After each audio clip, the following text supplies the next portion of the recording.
ভালো চয়েস তার হতে পারে না।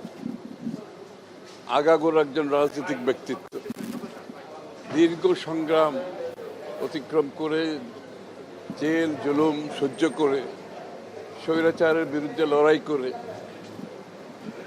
নিজের শরীর জীবনের বিনিময়ে কষ্ট করেছে এবং যার বিনিময়ে আমরা আজকে একটি গণতান্ত্রিক দেশ ফিরে পেয়েছি। একটা নির্বাচন এবং নির্বাচনের মাধ্যমে একটি সংসদ সরকার গঠন হয়েছে। অতি প্রত্যাশিত এই বিষয়ে তার ভূমিকা অগ্রভাগে ছিল, এটা আমরা সবাই জানি। এবং একজন সৎ যোগ্য মানুষ। সুতরাং আমি আনন্দিত যে আজকে এরকম একটি মানুষ প্রেসিডেন্টের চেয়ারকে অলঙ্কৃত করতে যাচ্ছে এবং নির্বাচন হচ্ছে।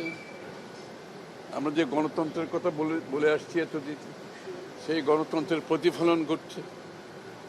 বাংলাদেশে কবে সত্যিকার অর্থে প্রেসিডেন্ট নির্বাচন হয়েছে আমার মনে হয় জনগণ ভুলেই গেছে।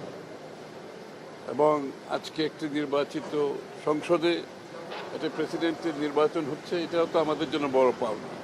এবং এই ধারা আমাদেরকে গণতান্ত্রিক ধারা, যার জন্য আমরা লড়েছি, কষ্ট করেছি, জনগণ প্রাণ দিয়েছে, ত্যাগ স্বীকার করেছে, নির্যাতিত হয়েছে, এই ধারাকে আমরা অব্যাহত রাখতে হবে।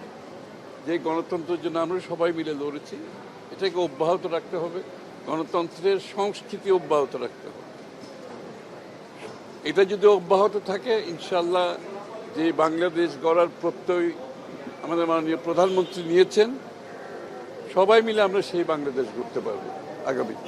নতুন রাষ্ট্রপতির কাছে আসলে সামনের দিনের প্রত্যাশা কি থাকবে? না, প্রত্যাশা হচ্ছে উনিও গণতন্ত্রের টর্চ বেয়ারার হিসাবে আজকে এখানে আসছেন, তাই না? এবং সেই গণতন্ত্র